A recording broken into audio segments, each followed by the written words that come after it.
do. I've lost the knack. Hello, good evening, lovers. Good evening, and welcome to our lovely evening. Welcome aboard our ship. We all having a good evening then, are we? All right. It's got a bit cold and windy out there, isn't it? It's got a little bit cold and windy. It gets a little bit cold and windy on our ship, it does. Gets awfully cold, and we like to layer us up with lots and lots and lots of clothings. And our Mr Emms has got a wardrobe you wouldn't believe. It takes up the whole main decks, it does. But there's one piece of clothing that they really, really wanted to add to their wardrobes. And they were hoping to get it for Christmas, but we didn't read their list, so we didn't get it for him. What is that bit of clothing that Mr Emms really, really wants? A G-string. A G-string? You are right, you are right. Did you read their Christmas list? I bet you did. They wanted a G-string, they did. So we went off on a mission to go and get our Mr Emms a G-string. Then we went to a special little town to get them this G-string. We went to a special little town. Now, you know that towns in the New World, they're named after famous people, aren't they? Jamestown, Johnstown, all those sorts of things. And this little town is named after somebody. Who's that? Somebody famous that you might know. Bartholomew Frankenstein. somebody we might know as well. Orson Welles. Donald Trump.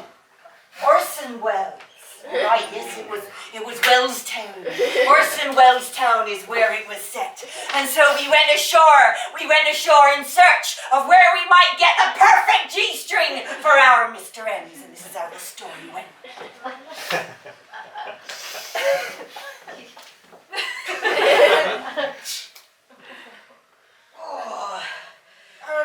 Are you alright there, Mr Emms? You're looking a bit of a strange walk. You can't walk like that if you're a pirate, I hate it. I'm sorry. It's just that Captain Hudson, this morning when I woke up and I looked in my piratey top drawer for all my pants and things, in there wasn't much. And you know how I expected you all to maybe, furnish me with a little bit of, fancy socks. Maybe some fancy shirts. So just the least you all could have done for my Christmas presents was some fancy pants. So I am wearing something with too many holes in it. And not in the good kind.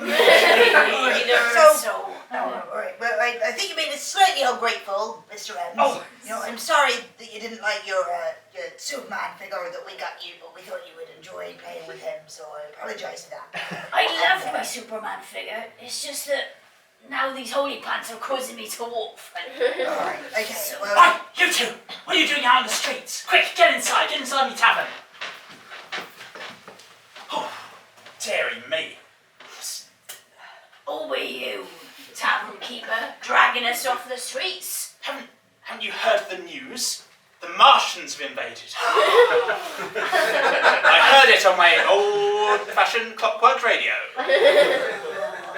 I thought I heard something, but I thought it was just some static. Oh, sorry, I'll... And the Martians have come down and they are advancing towards the Still very distorted. And people are being told to stay in their homes. Do not leave your home under any circumstance whatsoever. This is stressing me out. I need some smooth jazz to calm myself down. No, it's not very good smooth jazz. I'll just turn the set off. So, are you saying that us two pirates are going to have to stay here in your tavern until the Martians go? Well, you don't want to be struck down by Martians. No, so I think you better keep the rums coming. Well, And so that's how it happened that our captain and Mr Emms, they bedded down in that tavern there as the whole world started to fall apart with the Martians coming down, and they got more and more inebriated as the evening went on because the rum was flowing freely. Everyone thought, it's the end of the world, I'll have a drink anyway. And they got more and more Dutch courage until they decided that they was the ones to take on the Martians, for weren't they pirates? Weren't they ones with big swords and brave hearts? And they came up with a plan how to get out there and get them Martians under control. Right, so I reckon we could sort out those Martians. Yeah. Either you two and defeat them.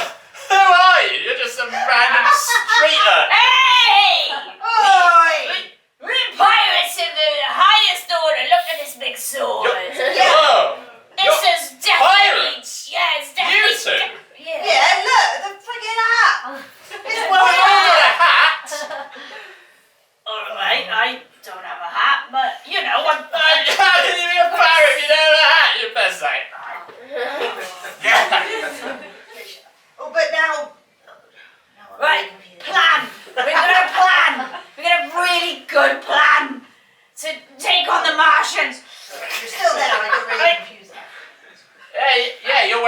tavern keeper's hat now. You best come round.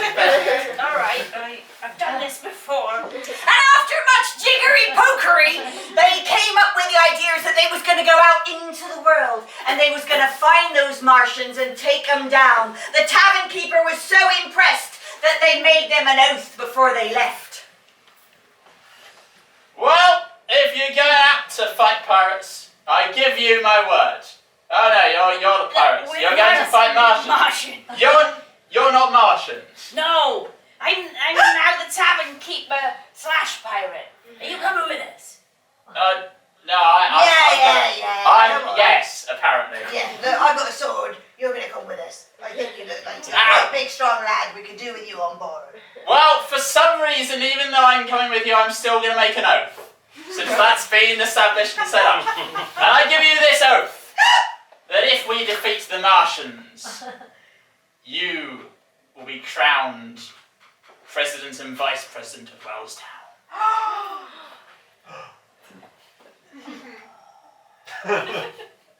Which way round will it be? Does it go I'll by leave you ships to or decide whatever? that between yourselves, because it might create some character conflict later in the story. And with that, Mr Emms and our captain, they set off outdoors, dragging the tavern keeper, pointing him along because he was a bit of a coward, he was. He didn't want to come, and they had a knife in his back to make him come with them. And they stepped out into the streets, and the streets were deserted.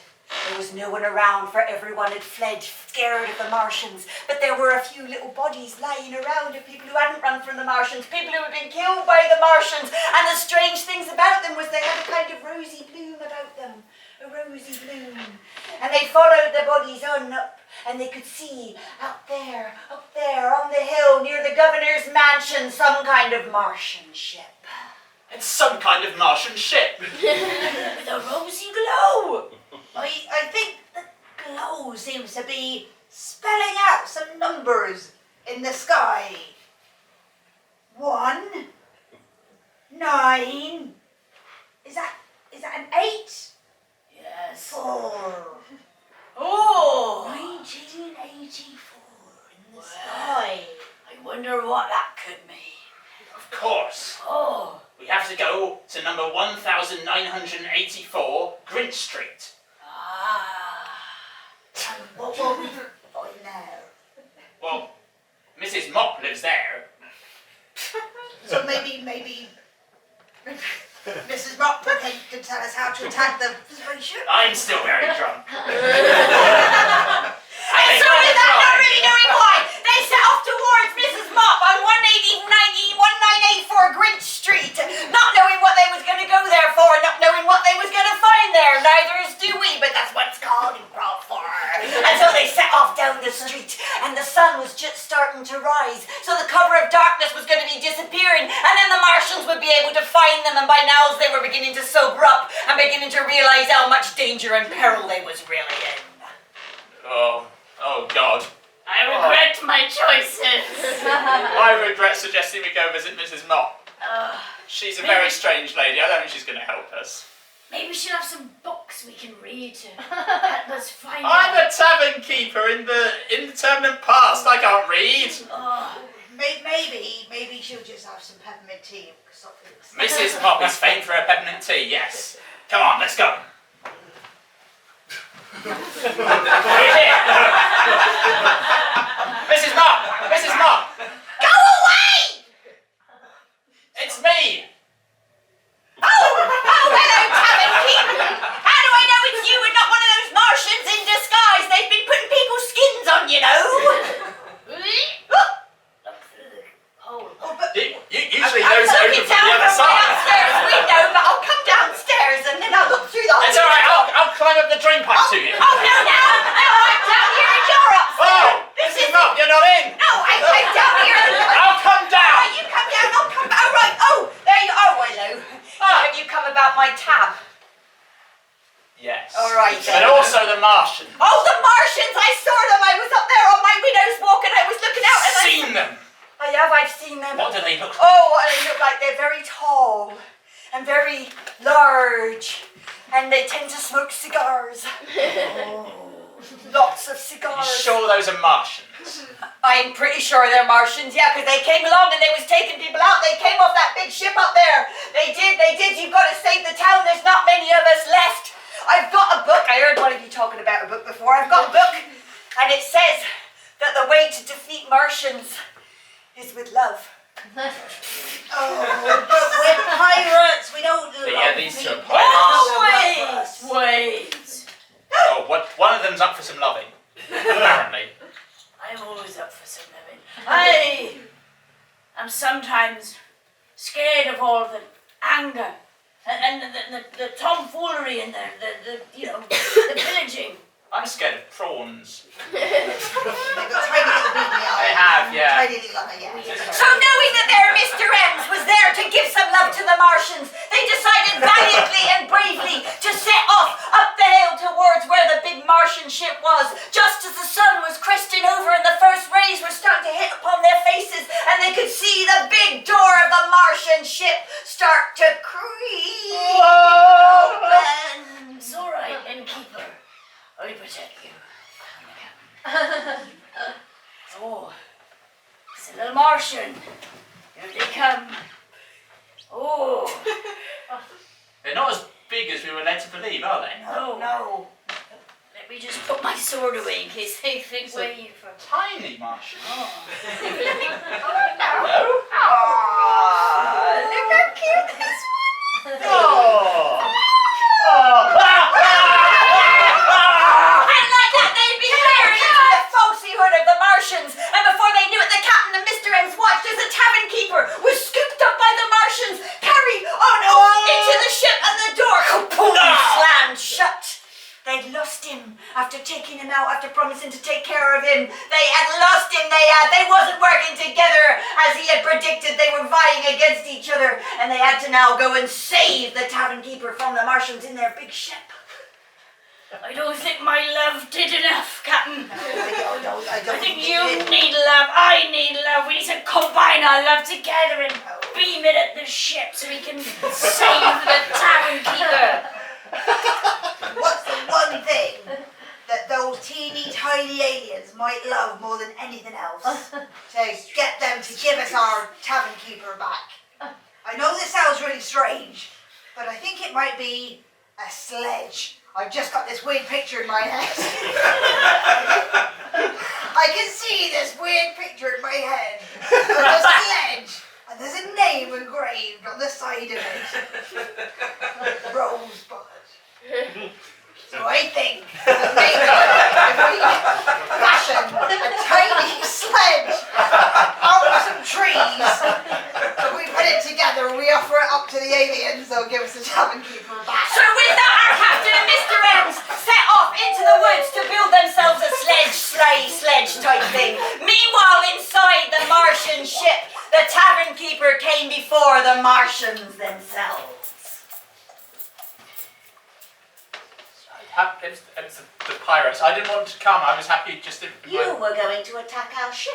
Oh, no. I saw you and your comrades down there with your knives. You were going to attack my ship and my little helpers. Did you think that was us? I'm just... You're an actual Martian, and those little things were... They were my helpers. They were the people of your village that I shrunk, actually. shrunk them I down. shrunk them. I have a mighty shrink ray. I shrink everything down and seal it inside a snow globe. I feel terribly guilty for not recognising my neighbours just a bit smaller and instead thinking they were These are aliens. only the half-shrunk ones. Look, there's all your friends there inside this snow globe, and there's the governor of the town inside this snow globe. There's all snow globes full of all your little people. It's what I want. It's what I travel the universe doing. Gathering drinks and people. putting people into snow globes.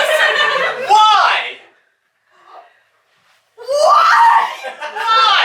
Are you not enchanted by the beauty of a snow globe? When you shake it and the snow glitters around and you think, oh, I could be in there in that wonderful winter landscape. Never am. No? Not really. I just want you to... Perhaps I Stop need to shrinking put my you neighbours. into a snow globe and you will understand.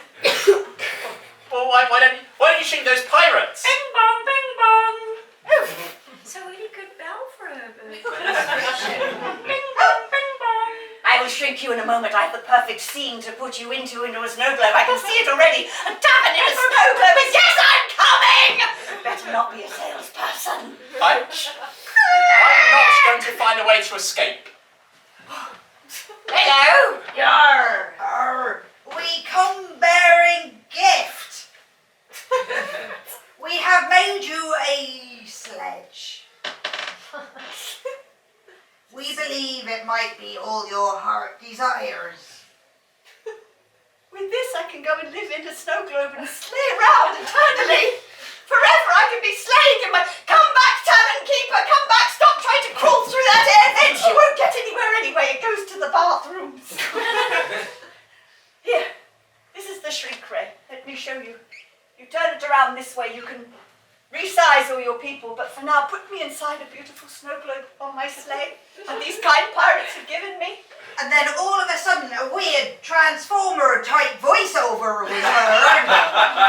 That said, shrink ray in operation.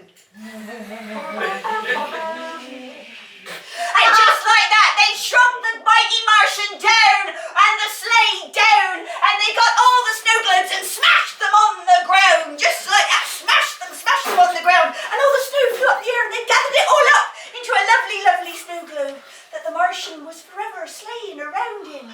Ah, isn't that lovely? Look at the Martian around. And now, I have a shrink ray. And you would be criminal pirates. Hey, but weren't we kind to you? No! You forced me up a hill to fight some aliens! Yes, but, you know. I'm just a We were humble drunk. citizen! We were drunk. Yeah, you were drunk. You were drunk. We were drunk. We were drunk. You were Yeah, drunk. really sure that's what happened. And just like that, the tavern keeper got the ray ready to fire at them. And Mr Emms and the captain, realising they didn't have nothing to do but escape, they started running down the hill as fast as they could. They was running away just as the tavern keeper let the shrink ray go. And the shrink ray zoomed out and struck Mr Emms right on the pants. And their pants went...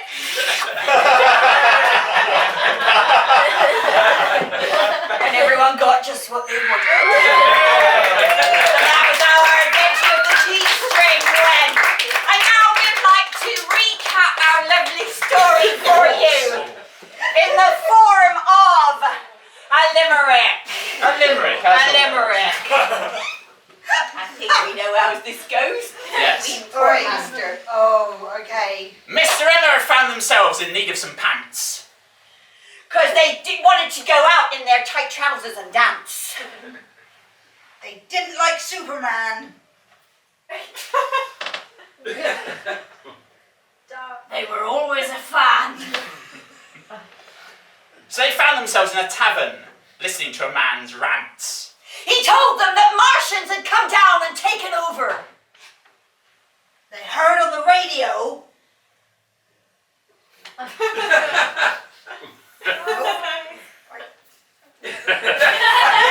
That everybody was a gunner. I don't think they can tell it's a while since our last show. Some static was heard. Didn't sound anything like a bird. And Mr. M said, I can take on those Martians because I'm a lover. So while they formulated a plan, they drank loads of rum. And they sat around. I scratched my bum. They visited Mrs. Mott. Who said the Martians have got to be stopped. So up the hill they decided to run.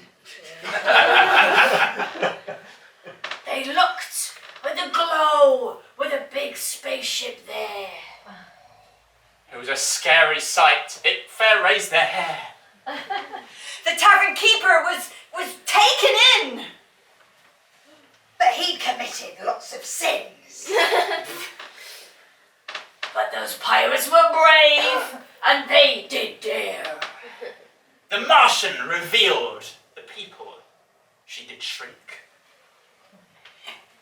Because happier inside snow globes, she thought she did happier, she thought she did think.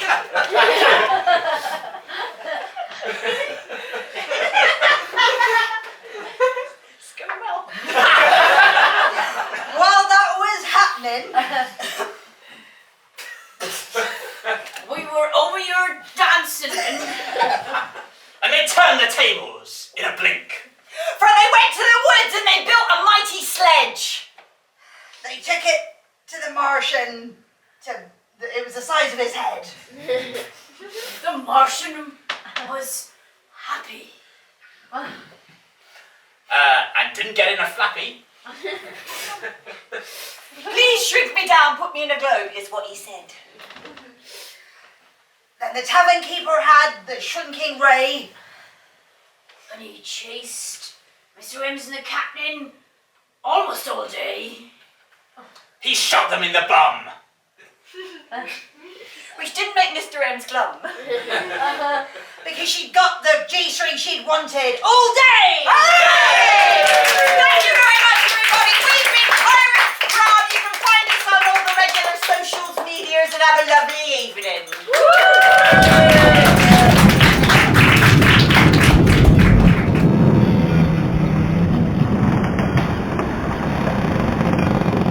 It has been said that the logic of this story is the logic of a dream, of a nightmare.